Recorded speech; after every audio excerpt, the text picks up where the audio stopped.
Get ready start. 2 October 1975 रोजी भारतात क्षेत्रीय ग्रामीण बँका सुरू झाल्या व या बँकांच्या स्थापनेमुळे ग्रामीण पतसंस्थात आणखी एका संस्थेची भर पडली।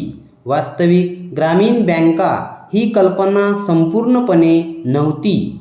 1972 मध्ये बँकिंग आयोगाने ग्रामीण बँकांची शिफारस केली, परंतु या शिफारसीकडे भारत सरकारने लक्ष दिले नाही। ग्रामीण भागात राष्ट्रीयकृत बँकांचा शाखा विस्तार करणे व त्याद्वारे ग्रामीण भागातील कर्जाच्या गरजा भागविणे असे सरकारचे धोरण राहील।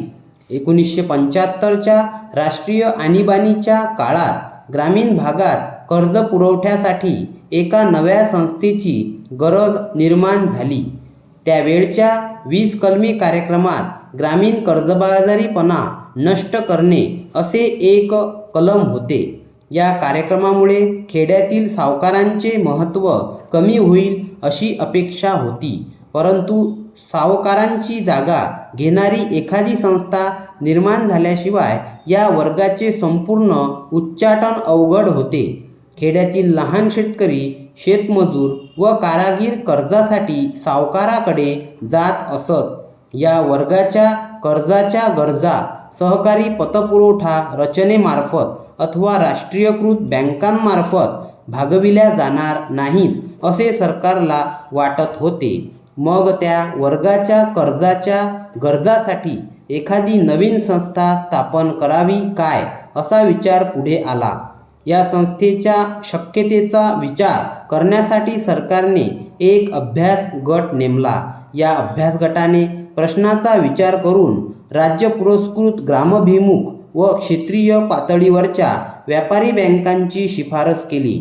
या बँका म्हणजेच क्षेत्रीय अथवा विभागीय ग्रामीण बँका। श्री नरसिंह यांच्या अध्यक्षतेखाली नेमलेल्या अभ्यास गटाने ग्रामीण बँकांची शिफारस 2 कारणासाठी केली।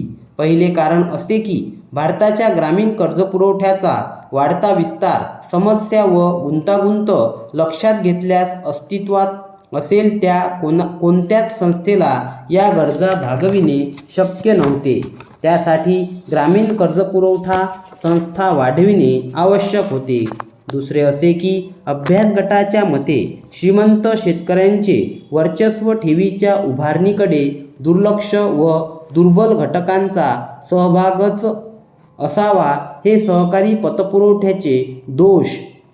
ते तर घटणारी लाभदायकता, वाढती थकबाकी व ग्रामीण शाखांना होणारे आर्थिक नुकसान हे व्यापारी बँकांचे मुख्य दोष होते।